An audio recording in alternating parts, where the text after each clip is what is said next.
Gil Martin of Locked On Islanders here. The Islanders head to Tampa for a rematch with the defending Stanley Cup champion Lightning.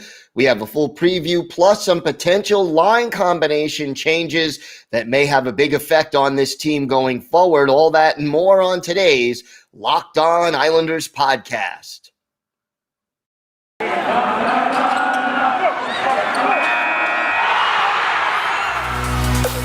You're Locked On Islanders, your daily podcast on the New York Islanders. Part of the Locked On Podcast Network, your team every day.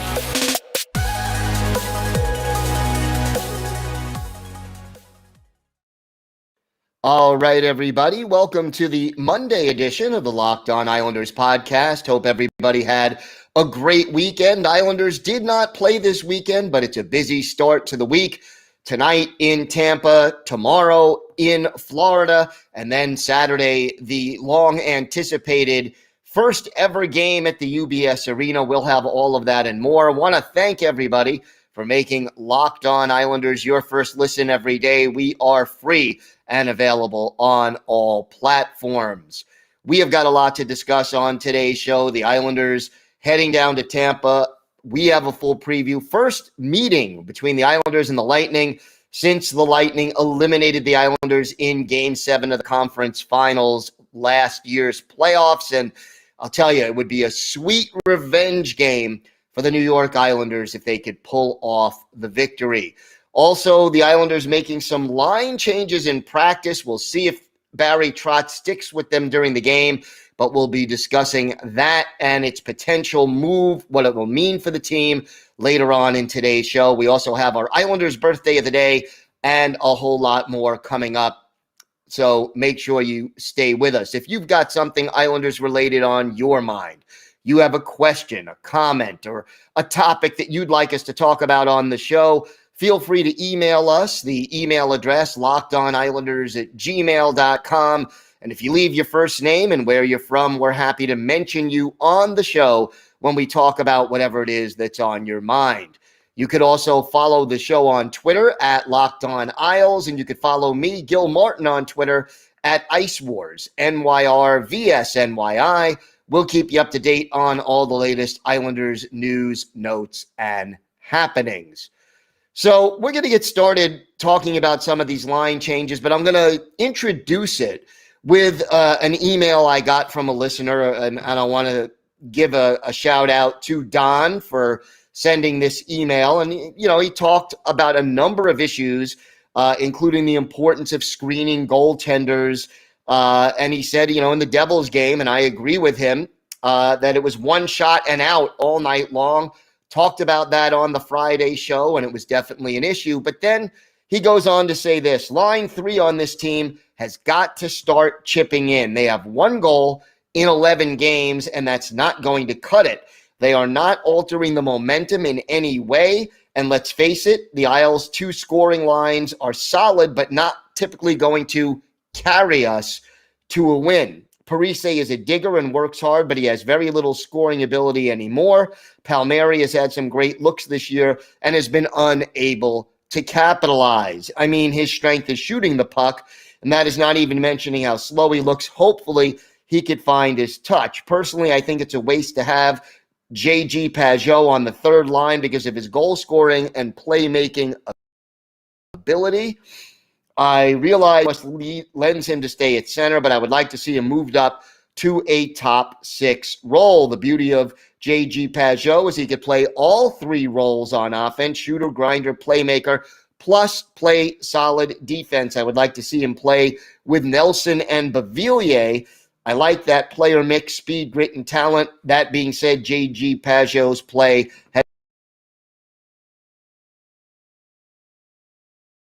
has got to improve as well.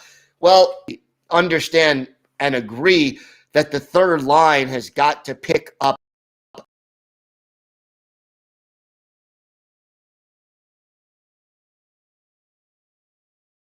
their play. Accomplished J.G. Pageau in games. Oliver and no assist, 2 of those goals on the power play. And then Zach Parise in 11 games so far this year. And Don, as you said, that's not done for this third line to have so little production.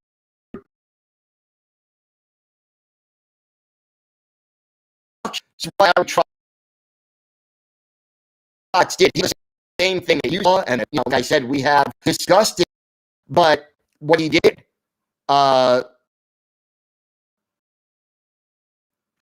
basically,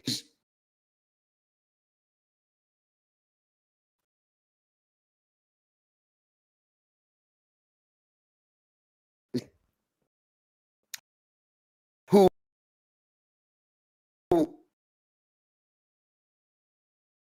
has been up in practice over the weekend.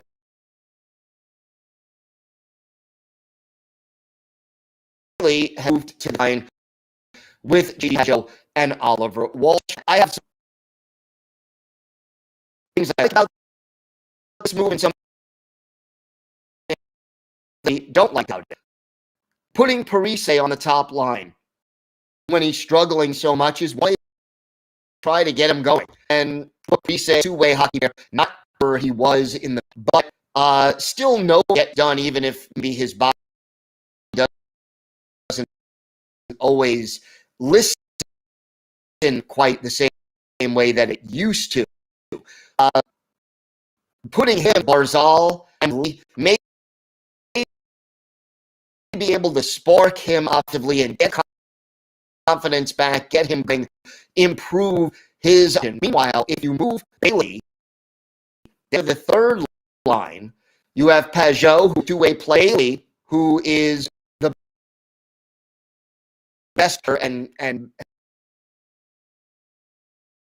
has the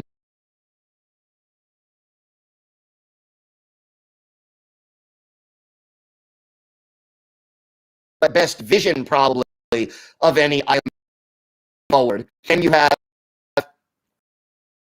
Wallstrom, who is that pure goal scorer, who really has a lot of potential. The thing I like it's seeing him for his lack of success so far, but I understand the idea of trying to get Parise going. What it also does is it leaves you Nelson, Beauvillier, and Palmieri as your second line. And, I still think that has some potential, but he has to get going. 5 assists in 11 games is solid. That's about a 40 assist, 39, 40 assist pace, but no goals through 11 games. That is pretty hard to take. And the other thing about Palmieri, and I know his game is not necessarily to be physical, but in 11 games, only been credited with 9 hits. So that number, I think, has to increase a little bit. But I think as far as the Islanders are concerned, for Barry Trotz, this is one way to try to get a little spark going. Maybe get Bailey can probably help Wallstrom and Pajot by setting them up and creating plays for them and setting, giving them good passes that'll get them in a position to score, while Parise hopefully will gain some confidence and get more scoring chances being out there with Anders Lee, the guy who can get in front of the net and get tip-ins and deflections and screen the goalie, and the best skater and most dangerous offensive weapon in Matthew Barzal. So we'll keep an eye on that, and hopefully it works out well, and we'll see whether or not it happens. So, Don, thank you very much for the email. Thank you for listening, and we will keep you posted as to whether or not these changes in practice happen tonight in Tampa and how they work out. We'll keep you up to date on all of that. When we come back, we have a full preview of tonight's game against the Lightning, plus a whole lot more still to come on the Locked On Islanders podcast. Today's episode is brought to you by Directv Streams. Does this sound familiar? You've got one device that lets you catch the game live, another that lets you stream your favorite shows. you're watching sports highlights on your phone and you've got your neighbors, friends log in for the good sell, I want to tell you about a simple way to get all that entertainment you love without the hassle, and a great way to finally get your TV together. It's called Directv Stream, and it brings your live TV and on-demand favorites together like never before, so you can watch your favorite sports, movies, and shows all in one place. That means no more juggling remotes and no need to buy another device ever again. And the best part, there's no annual contract. So get rid of the clutter and the confusion and get your TV together with Directv Stream. You can learn more at directv.com. That's directv.com. Compatible device required. Content varies by package.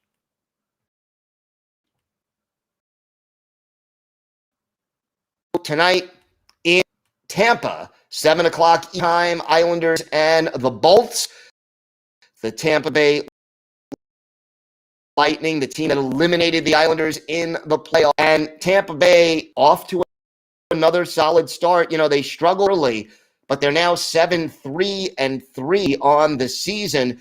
That's 17 points in 13 games. Yeah, right now they're fourth in the Atlantic Division, but they have 2 games in hand on one of the teams ahead of them and 3 games in hand, other 2 teams ahead of them. So, you know, this is a team that certainly has a way to make points and get right back in. 7-3-3 is a very nice winning percentage. We all know the goaltending, Andrei Vasilevsky, and he's not playing up to his usual outstanding play so far this year. He's just been very, very good.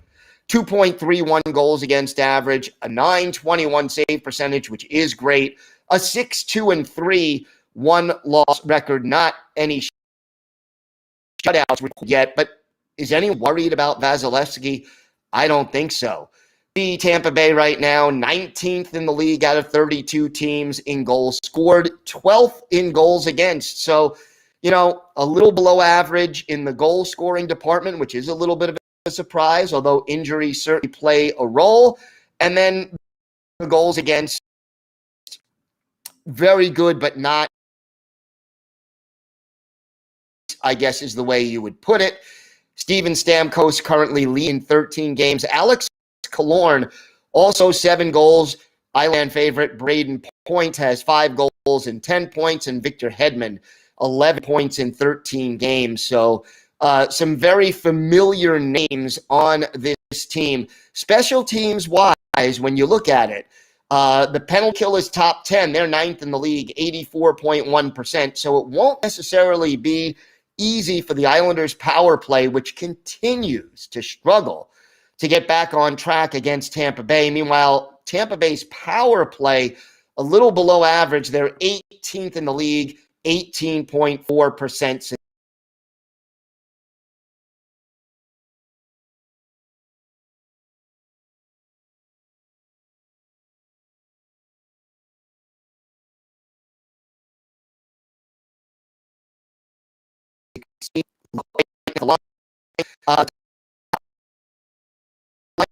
Braden Stamkos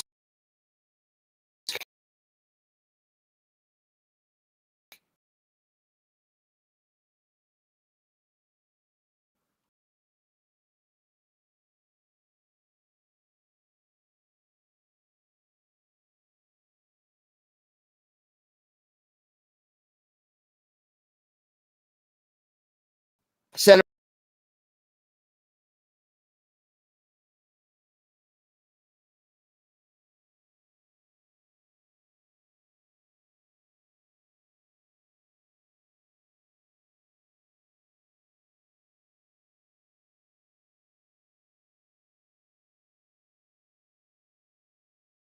In the second line, Alex Killorn and Matthew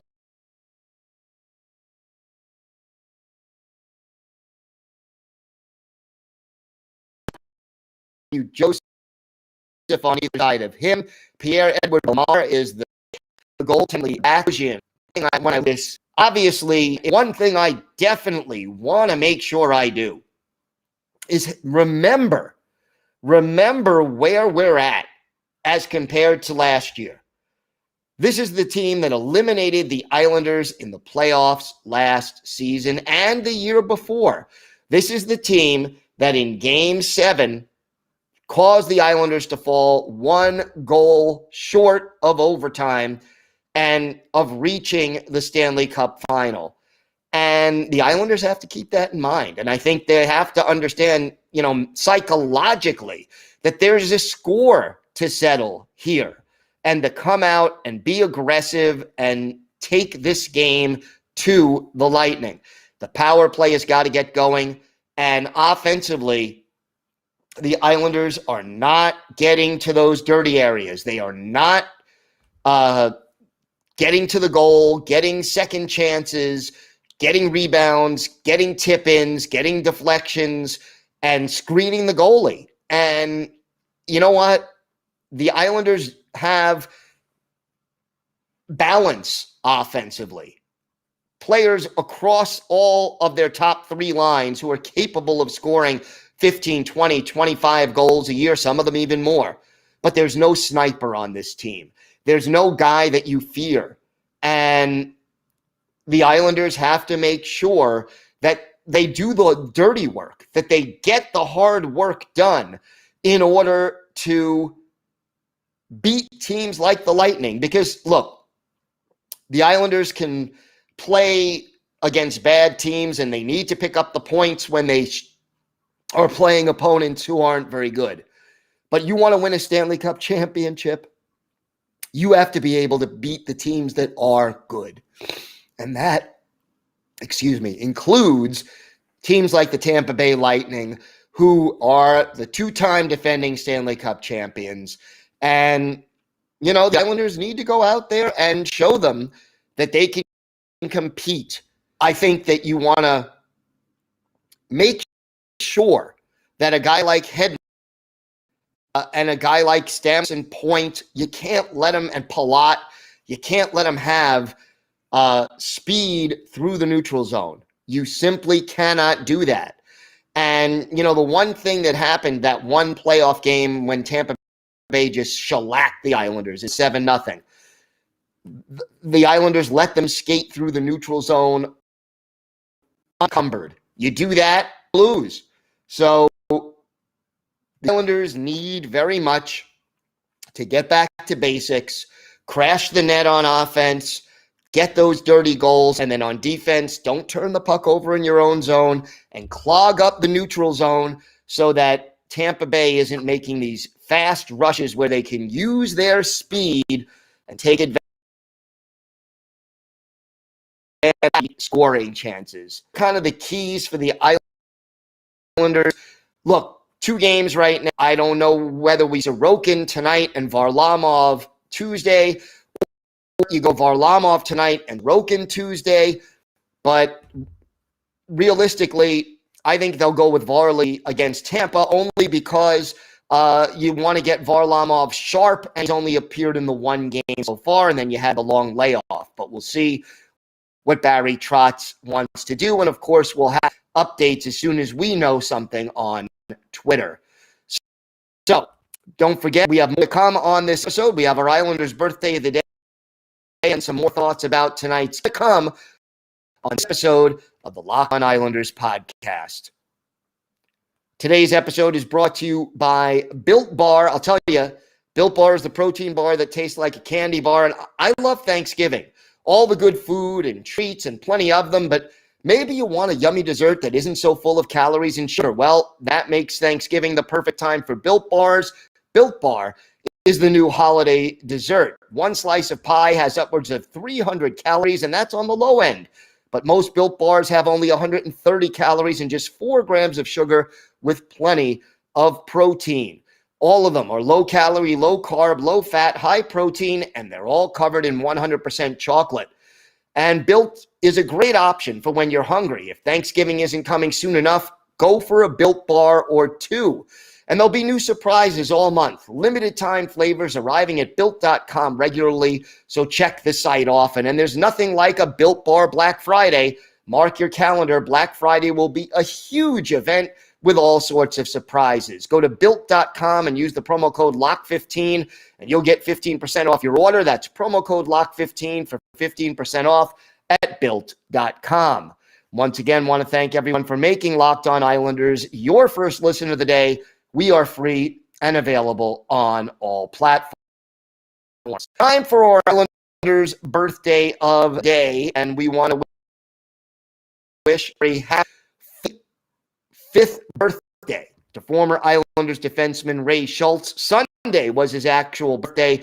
The Edmonton, Alberta native, originally drafted by the Ottawa Senators in the 8th round back in 1995, but made his NHL debut during the 97-98 season with the Islanders. Islanders through the 2001-3 season, played in a 40 minutes, never scored a goal in his NHL career, 155 penalties. Did appear in two playoff games in 2002. Had 2 penalty minutes in those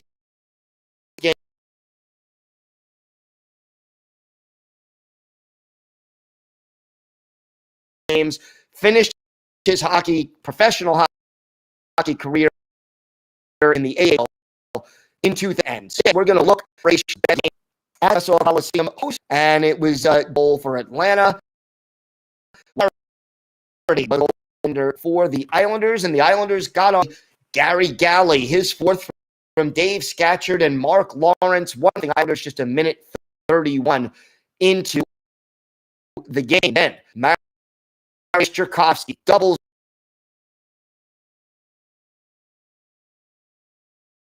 the Islanders lead.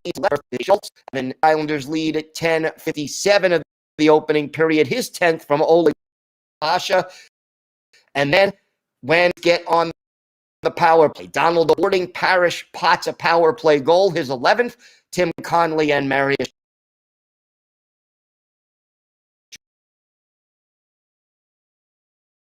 Cherkovsky 4 times add to their lead. Ray Ferraro in the penalty box for elbowing and unsportsmanlike. Meanwhile, the Islanders cash in. Cherkovsky, his 12th from Gary Galley and Mark Parrish at 8. 5-0 Islanders. But the Thrashers get back in the game late in the period. Vershevich scores his first goal from Per Svedvedit at 18:28. And then in the third period, Atlanta cuts it closer in the game with Taylor Pyatt off for high sticking. Donald Audette, his 19th from Steve Stais and Andrew Burnett. But that was as close as Atlanta got. And the Islanders skate away with a 5-2 win for the Islanders.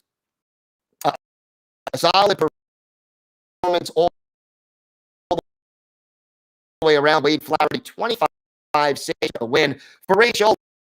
16 minutes, 10 seconds of ice time, the assist, and a +1. At 1 of 4 assists in his career. So again,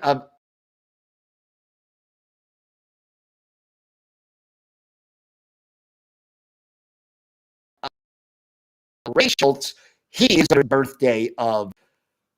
Big one for the Islanders tonight. I think logically they really kind of need this game. Getting to the point where they lost 2 straight and 3 out of their live, and 2 tough games come up at Tampa, at Florida.